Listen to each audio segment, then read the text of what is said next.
Yesterday, I posted a video about Hatun Tash being hit in the face for making fun of Muhammad. Why are you so upset? Maybe your dad looks like that. I don't know. Be honest. If my father is Muhammad, have respect to the God.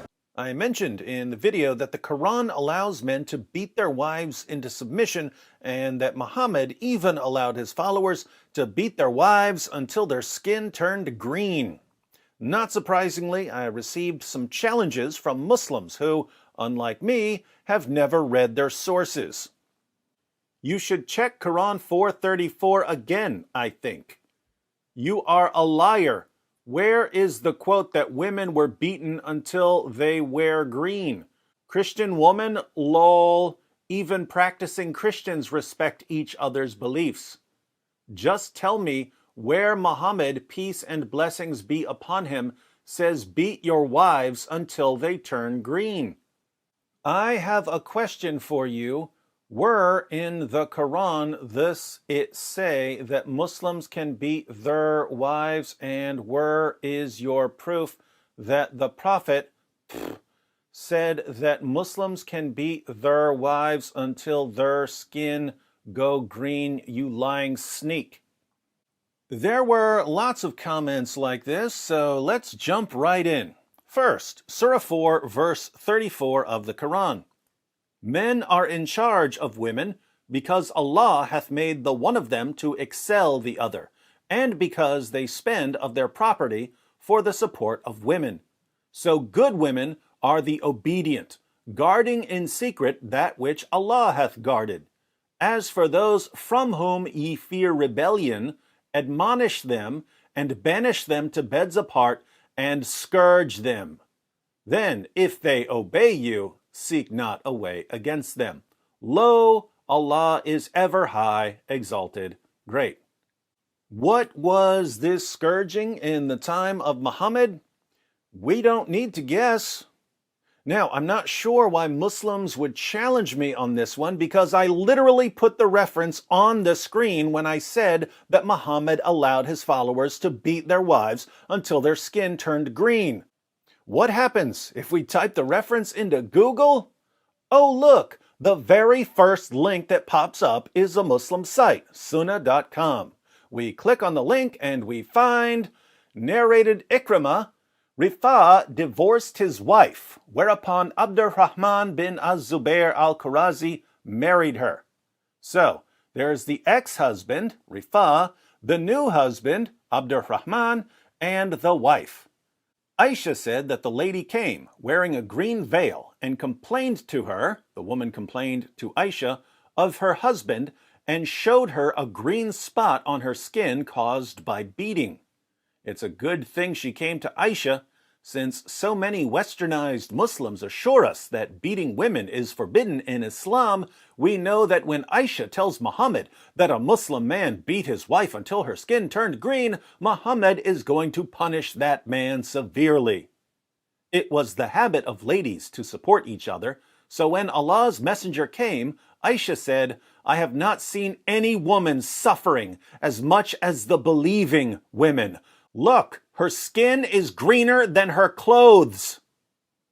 Now I'm confused. It was the habit of ladies to support each other? Why would the ladies need to support each other against their husbands when their husbands all learned Islam directly from Muhammad? Wouldn't these be the best husbands in the world? Then Aisha says, I have not seen any woman suffering as much as the believing women. That's strange. According to Aisha, the mother of the faithful, Muhammad's child bride who got to see Islam in all its glory, Muslim women were treated worse than pagan women. That's not what modern westernized Muslims tell me at all. If I didn't know better, which I don't, I might think that there's no connection whatsoever between the watered-down, whitewashed Walt Disney version of Islam that westernized Muslims believe in and the Islam that was preached by the illiterate 7th century caravan robber, Muhammad. Then Aisha says, her skin is greener than her clothes. But modern westernized Muslims say I'm lying about Muhammad allowing his followers to beat their wives until their skin turned green. I didn't say it. Aisha did. When Abdurrahman heard that his wife had gone to the Prophet, he came with his 2 sons from another wife.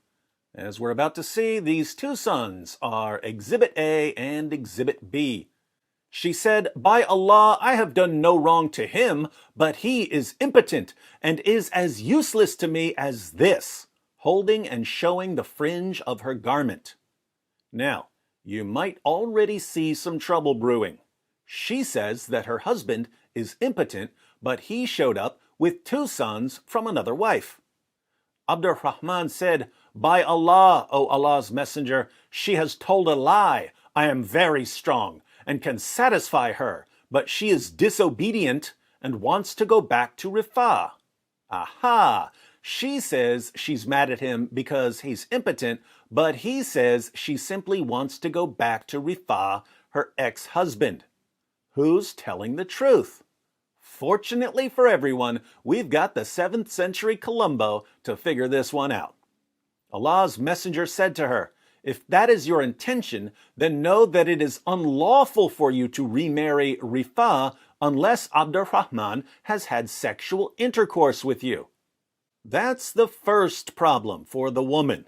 According to Islamic law, if a man divorces a woman and another man marries her, she can't divorce her new husband and go back to her old husband unless the new husband has sex with her.